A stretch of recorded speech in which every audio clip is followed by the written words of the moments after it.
Welcome to Confessions Beyond the Food. I'm your host, Nancy Ridlen.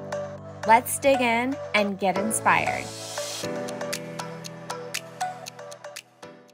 Hello, and welcome back to Confessions in the Food Industry. My name is Traci Hess, and I'm VP of Brand at W3 Sales. I am a co-host of this podcast along with Nancy Ridlen. And today I just wanted to kind of get Nancy's background and fill you guys in kind of on her backstory, who she is, where she came from, and get you kind of up to speed with her. So welcome, Nancy, to your own podcast. Thanks. So glad to be here. So kind of just start from the start. Like, what got you interested in this whole world in the very first place? Okay, so I like food. Number one, duh. And drinks. So two, duh. But honestly, so in college, I was actually pretty shy in college, and I went to, which nobody probably believes, but my dad made me get a job my freshman year and said, you need to go out and make some money. So I went and applied at a local Mexican food place at called Garcia's. Hey, Garcia's peeps. Hope you're watching. It all started with you.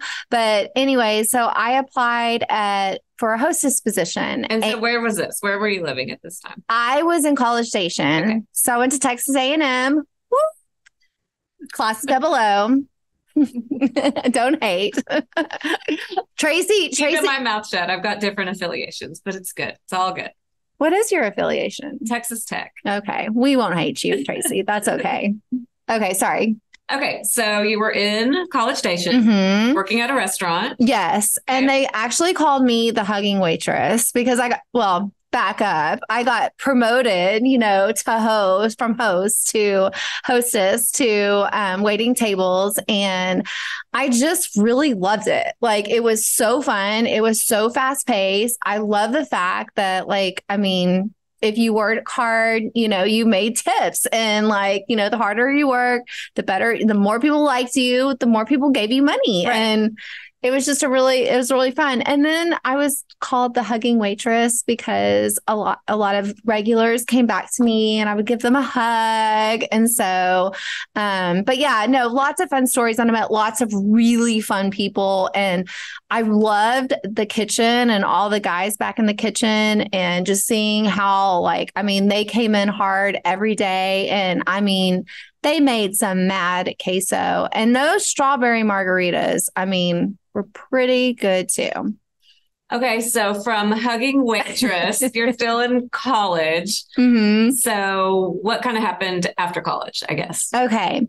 So I actually majored in international studies. You ask, what is that? Well, I think my parents are still trying to figure that one out. But it's not even part of the business school. It's just, I loved, I had a lot of interest in international history, international customs, just lots of different things that were, outside of the U.S. And so I got to pick Latin America. I studied history, politics, just lots of different things about Latin America. And I was just really fascinated with it. My dad was like, well, what are you going to do with this? I'm like, I don't know, but I really loved what I did. And honestly, I think it really helped me in my career. I got to go down to Mexico City, and I got to intern down there and for a summer, and got to meet people from all over the world, and just get out of Texas and do something totally different. And so it really kind of the international studies piece, and also being in Mexico City, I was like, all right, after graduation, I am not going to live in Texas. I'm going to live anywhere but Texas. So guess where I end up, Traci? Okay, so where did that take you? Well, it was Y2K. So now you can figure out how old I am. And there weren't very many jobs around then. And so I actually got a job at Tyson Foods, which is actually a really great opportunity at their corporate headquarters for their management training program. That sounds great, right? And but the only downside was, sorry guys, if you're from Arkansas, but it wasn't Arkansas. And so I had to, I was hoping for the big city, So it wasn't Texas, but it was Arkansas. Yes, it was Arkansas, but great people. I met really good friends, and I love my experience at Tyson Foods. And Tyson really just opened my eyes to how big the food industry is. Like, I mean, not just, what we see at the grocery store, but what we see, how they service, all these different, QSRs, which in our terminology is quick serve restaurants, and, about how everything goes all over the world, and just all the things that go into getting, I didn't know Tyson, was everywhere. And so it was really eye-opening. And so I was part of their management training program. And so I got to learn about everybody's job, and which was kind of cool and kind of not so cool because it was during the summer. And if you guys know about like summers in Arkansas, as they are in Texas, they're super hot. But I rode in semi trucks to do deliveries. I went to the hatcheries. You would think were cute. The little chicks were super cute, but it was really stinky. I did all these really, really glamorous jobs. And I think my mom, like maybe broke a couple of blood vessels, like hearing about my day. And like, I'm thinking, oh, I'm going to corporate America. And here I am. And the guys at the plant were hilarious because they would haze me and see how dirty they can get me. So, were there many women in that world? Was it a mainly male dominated industry? It was actually back then. At Tyson, I would say it was pretty at the corporate headquarters. They were really good about diversity, and it was pretty half and half. I got pulled into human resources, so that really was a lot more women, driven. And but, everybody was really great to work with. I started working with different departments, accounting, and I got to meet some of the salespeople and international people because that's where I really wanted to go. But right around when, I was actually talking to international, Tyson got purchased. And so Tyson bought IBP. And so things kind of changed about the sales. And so they weren't really hiring new sales people.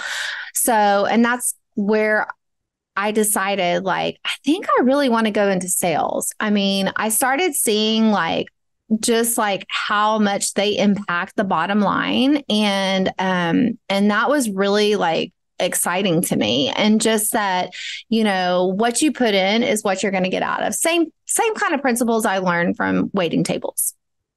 Right. So you see, okay, I've got this kind of interest or this passion for sales. I think you haven't really done it up to this point, really, no, except for waiting tables, which is basically sales, I guess. Okay. So did they not have a place for you anymore at Tyson, or were you just looking to make a change or a different state or something like that? Both. Okay. Both. So, I had great mentors at Tyson and in HR. It just wasn't the path I wanted to go down.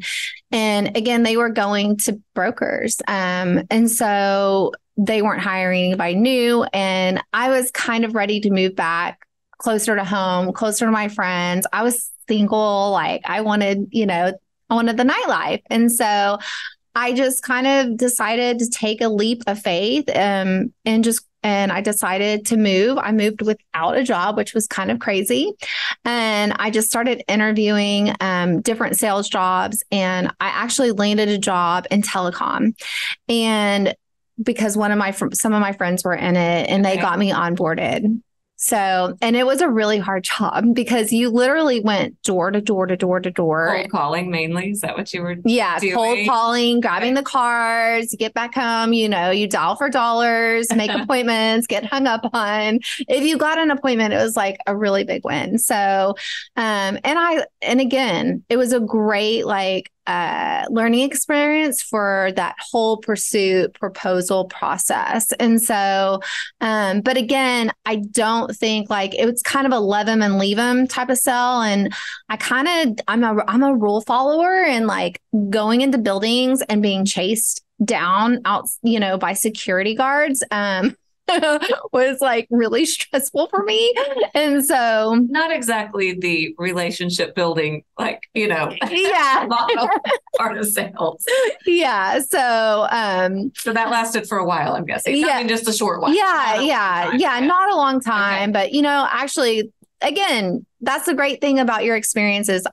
I learned a lot from sales from that experience. And one of my best friends that I made there is still one of my really good friends today. So, and then I get a call from this recruiter, and I'm still going, down my pathway at my telecom company. And they said, hey, we saw your resume, and we see that you kind of have a background in sales and, albeit small, but in food. And we've got this opportunity in food service. And I'm like, what is food service? And they said, well, think about all the plates and all the glasses and all the, the things that a restaurant or hotel or country club needs to operate, not the food, but everything, but the food. And calling on hotels and chefs and things. I'm like, this sounds like my jam. And so I was like, oh my gosh, I've got to get this job. And so I went and I interviewed, and I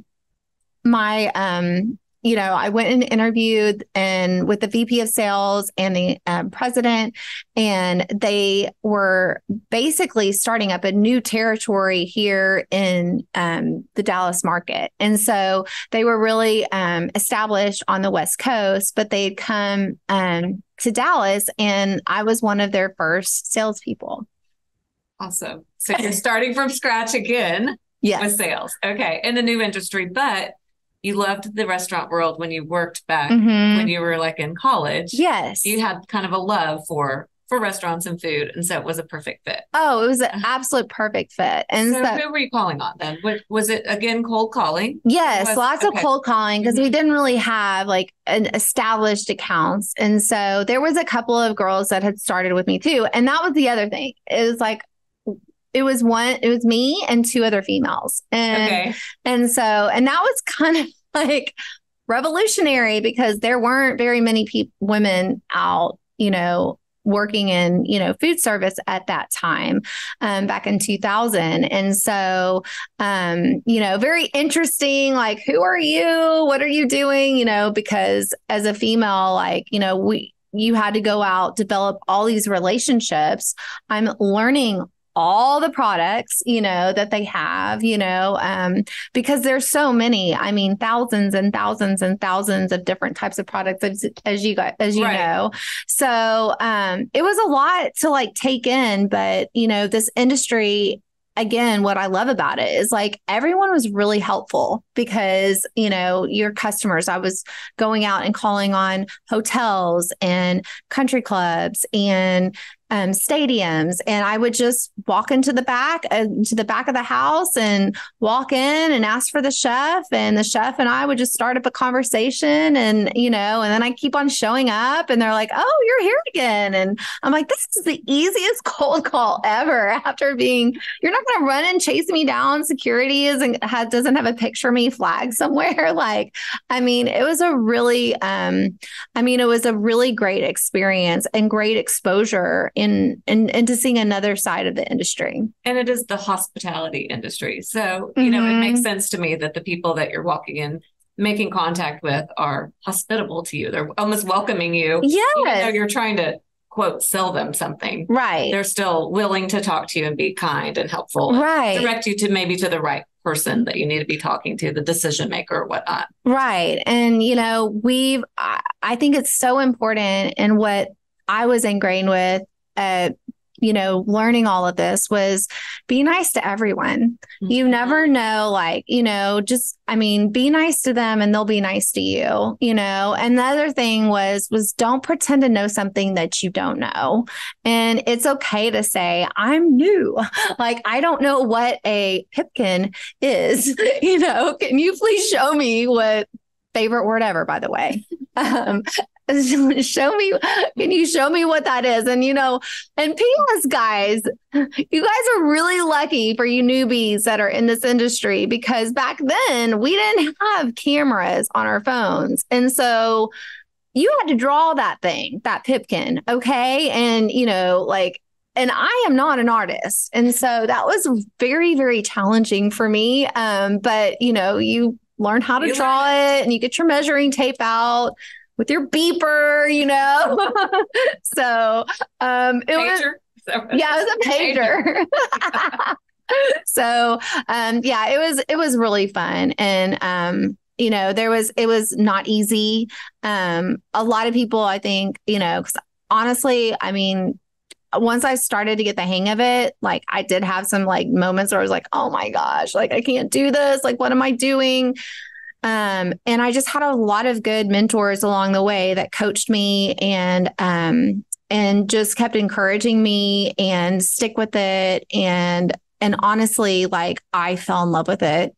And it was just, it was in my blood. I was like, for some reason, I just was like, I know I was born to do this, sell plates and pipkins and all the things, but I just loved the rush of working with a chef and sitting down with him or her and talking about what they were looking for, what their vision was, and not selling to them. And that was one thing that, my first title was a sales consultant. And that honestly has rung so true because, I did come in as, someone that was showing them new trends, new ideas, and it really, made a difference, I think, in getting started.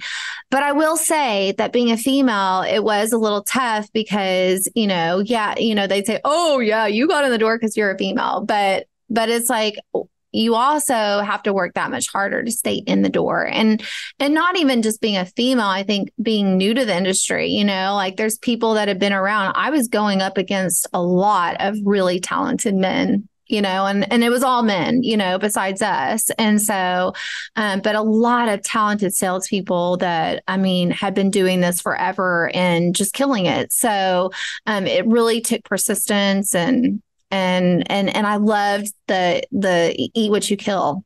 So that is the question I have too. So you're a sales consultant and you're showing them new trends and, what might work for them, but there has to be something satisfying about making that first really big sale, that gets you gets you excited and just makes you want to go to the next bigger one. Like, how long did it take you, I guess, to get something really big that you felt like, okay, I'm in here, I'm doing it? Oh gosh, Traci, I don't really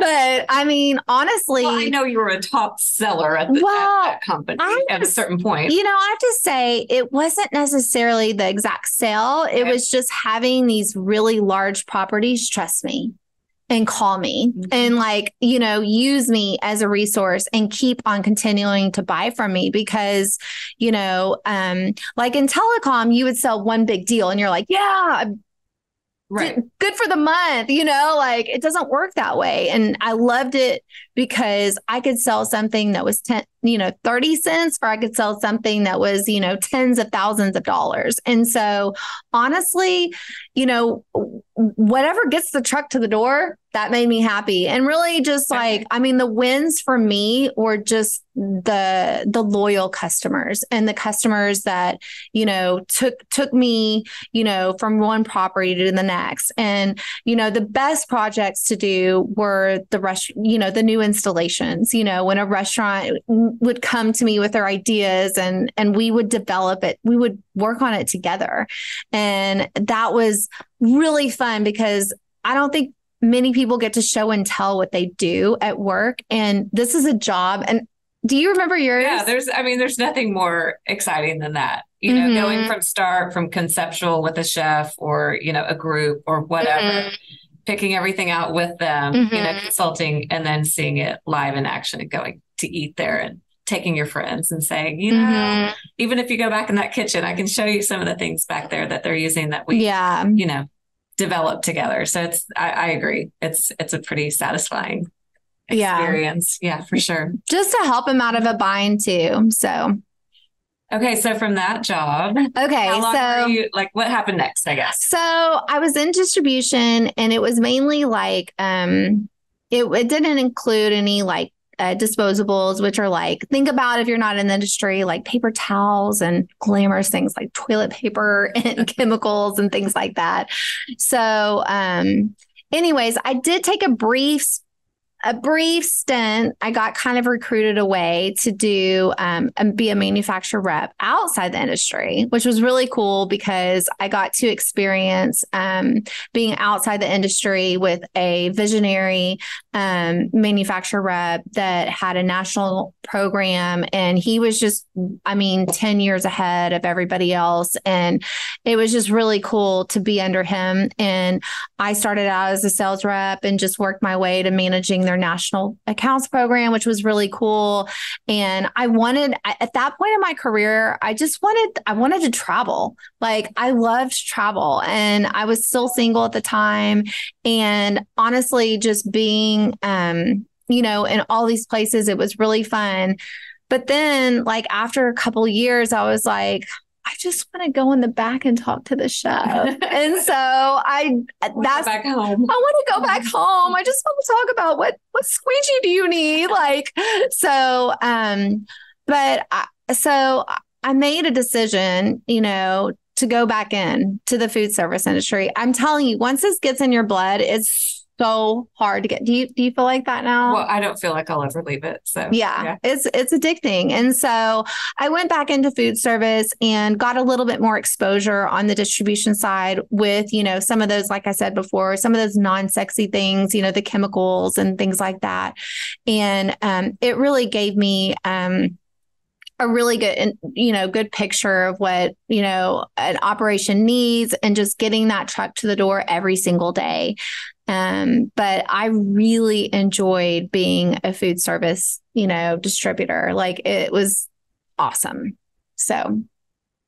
Okay. So now you're doing something completely different that you never thought you would do. Right. And I've heard you say it a million times. I never wanted to own my own company. I never wanted to be a manufacturer, food service rep. Yep. And true. And true. You're doing both of those things now. And you're doing it very well, I will have to say. Thanks, Tracy. So do you want to talk about W3? Yeah, just a little bit. I know we've talked a little bit, but so like Tracy said, I never wanted to own my own business. My dad is an entrepreneur. He's a good one. And, but it's risky and it's scary. And I loved, like I said, developing a big territory and just getting that income I knew that I had developed over time. But I was sitting in that chair every week, and on Fridays, everybody would come to come see you, all the vendors, and they'd be like, well, what do you have for me? And I'm like, I have all these projects, because you really rely on the manufacturer rep to be an extension of you. And, with it being such a large territory, you depend on, you can't be everywhere at once. And I was pretty much a controlling sales rep, but at the same time, I loved my manufacturer rep partners. But I noticed that, more and more like factories would call me and say, hey, who should we hire for this factory like job for Texas and Oklahoma? And I'm like, oh, maybe check out this rep group. And they're like, yeah, I don't think we're going to go the rep group route, And I was like, what? Why? And they said, well, because, reps just take a paycheck, And I was like, well, that's a bummer, because like, if you just hire one person, that person can't cover Texas and Oklahoma. Like, I have enough to give somebody for a week, let alone like, I mean, there's a lot more distributor reps out there that need help. Like, it's impossible to cover that. I said, we need good manufacturer rep groups. And, I just started noticing that, a lot of people, were looking for just more specification, more, driving the brand and selling. And I just saw kind of people not as, kind of what we call doing the donut run. And so it really just kind of inspired me because I like to sell, and I did not want to see the food service industry go away from manufacturer reps, but there weren't a lot of, new rep groups out there, and there was a lot of conflicts, and, so there's a lot of good rep groups out there right now. I'm definitely not, that's not what I'm saying. It's just, there's a lot of conflicts. And, so I decided, hey, I should start up a rep group, because that's what I've always wanted to do. I've always wanted, I wanted to be super risky and start my own business. And I want to be on a 30-day contract, because that sounds really like stable. And so, but that's what I like felt like needed to happen. And there was just something just like this podcast that was like churning inside of me. Like, I was like wrestling with it. And I had just had twins. So why not start up a business when you just have twin boys? Because that makes a lot of sense. Mm-hmm. And so I wasn't 100, but I knew I needed to think about it. And so I thought about it for a while, and that's when we started put a game plan together for W3. So that's how we started. Exciting. And that was how many years ago? That was 8 years ago. So we're in our 8th year. Very good. Yeah, it's been a really fun journey, and I'm really excited to tell y'all more about that journey and, what went into that, like planning and developing. But for today, yeah, for sure. I hope that helps you get insight into my background. So, well, I do actually have another question for you. So, since the podcast is called Confessions in the food service, in the food industry, you're going to have to confess something. Do you have any confessions that you will need to get off your chest today? Okay. You're not going to like this if you're a vegetarian. So you might want to stop. Spoiler alert. Okay. So I love animals. Like, I don't even watch movies with animals in them because they're so sad. And because somebody dies or something. And so one of my jobs at Tyson, and it's actually a very humane process that they go through, guys, when the chicken, goes from being alive to on your plate. But it's a very humane process. But there is a lovely job called the backup killer. And I did do that for a day. Thank you. That was Jesse. I don't know if I can quite picture it. Maybe offline you can tell me how that actually works. Yeah, I won't show you. It might give you bad dreams, and that's not the point of this podcast. And so, but I'm telling you, I love Tyson chicken. Still eat their chicken today, and yeah. Well, thank you so much. It's kind of a funny, turning the tables here.